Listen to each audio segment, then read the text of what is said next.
저 십자가의 강가로 내 주의 사랑 있는 곳, 내 주의 강가로.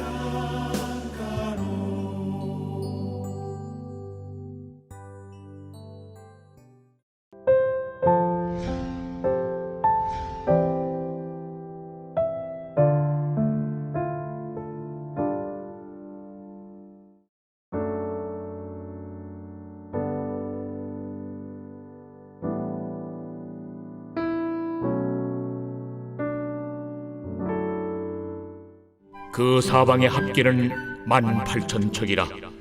그날 후로는 그 성읍의 이름을 여호와 삼마라 하리라. 오늘 본문의 말씀은 에스겔의 마지막 장의 마지막 절 말씀입니다. 코비드 사태 후에 에스겔의 말씀을 묵상하게 되었는데 에스겔의 전체적인 말씀이 지금 우리의 모습과 비슷한 부분이 많다고 생각되었습니다. 사실 에스겔의 말씀은 어렵고 또 어떨 땐 무섭기도 합니다. 에스겔의 말씀을 묵상하던 중에 기억에 남는 말씀 하나는 에스겔 16장 6절에 너는 피투성이라도 살아있으라 라는 말씀입니다. 이스라엘의 죄악된 모습을 탯줄도 제대로 자르지 못한 채 버려진 아기의 모습에 비유하시면서 스스로 아무것도 할 수 없는 그 처절한 상태의 이스라엘을 주님이 돌보시면서 하셨던 말씀입니다. 그 수많은 죄를 지적하시면서도 하나님께서 우리에게 가장 하고 싶은 말씀은 바로 살아있으라 라는 것입니다. 주님은 나라를 잃고 소망도 잃고 포로가 되어 끌려온 이스라엘에게 소망이 되어 주셨습니다. 그들에게 가장 기쁜 소식, 아름다운 복음을 에스겔을 통해 전해 주셨습니다. 그것이 바로 마른 뼈 환상과 새 성전 환상으로 이어지는 예언의 말씀들입니다.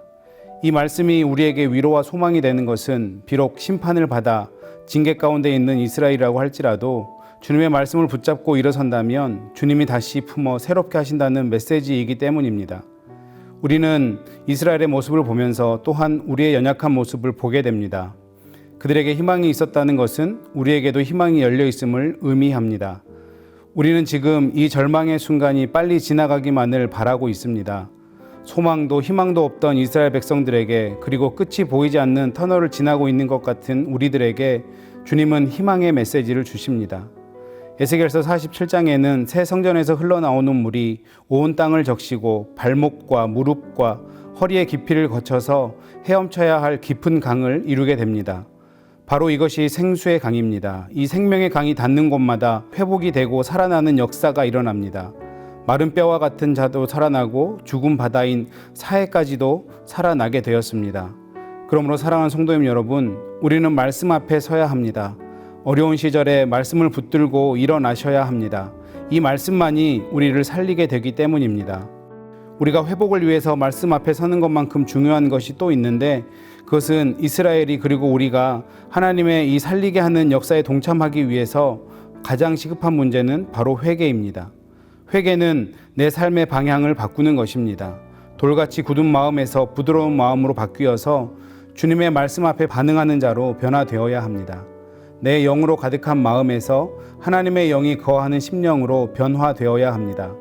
이스라엘 백성들이 출애굽하여 광야에 살다가 주님이 약속한 가나안 땅에 들어가서 살게 됩니다. 그리고 안식일이 되면 주님을 기억하고 쉼을 누리며 리프레시 되도록 하는 것이 주님의 명령이었지만 이스라엘 백성들은 안식일도 안식년도 희년도 지키지 않았습니다. 그렇게 주님의 명령을 지키지 않는 자들을 주님은 신명기 28장 64절에서 말씀하셨던 것처럼 가나안 땅에서 쫓아내셨고, 그 결과가 바로 에스겔입니다. 그렇게 포로 생활을 하게 된 이스라엘 백성들은 아마도 포로 생활을 하면서 과거의 삶을 떠올리며 주님께서 회복시켜 주실 것을 기대했을 것입니다. 그리고 주님은 에스겔의 마지막 부분에서 이스라엘 백성들을 가나안 땅으로 데리고 가서 새 성전을 세우시며 다시 땅을 분배하는 환상을 보여주십니다. 그 성읍을 보여주시면서 성읍의 이름을 여호와 삼마라고 말씀하십니다. 여호와 삼마라는 뜻은 여호와께서 거기 계시다라는 뜻입니다. 교회는 주님이 계셔야 교회입니다.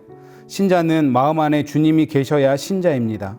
이 세상은 주님이 중심에서 다스리실 때 회복되는 것입니다. 여러분의 마음 그 성소에는 여호와가 계십니까? 바벨론에서도 여호와 삼마가 되셨을 때 그 절망은 소망으로 바뀌었습니다. 마찬가지로 하나님의 임재와 영광이 충만한 우리 가정, 우리 교회, 내 자신이 될 때 진정한 회복이 이루어질 것입니다. 여호와 삼마를 이루기 위해 우리는 생수의 강, 생명의 말씀 앞에 서야 합니다. 코비드의 상황이 길어지면서 지치실 수도 있을 것입니다. 하지만 이럴 때일수록 우리는 다시 한번 의지를 가지고 더욱 굳건하게 말씀 앞에 나아가고 그 말씀만을 붙잡아야 합니다. 제가 가장 좋아하는 찬송가가 내 영혼이 은총이보입니다. 특별히 3절 가사에서 높은 산이 거친 들이 초막이나 궁궐이나 내 주 예수 모신 곳이 그 어디나 하늘나라 라고 찬양합니다.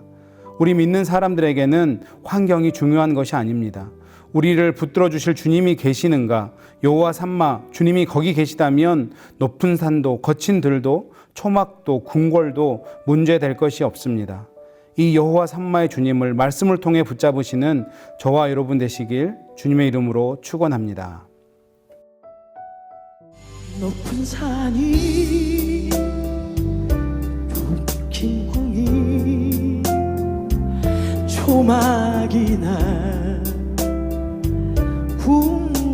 궁궐이나 내 주 예수 계신 곳이 그 어디나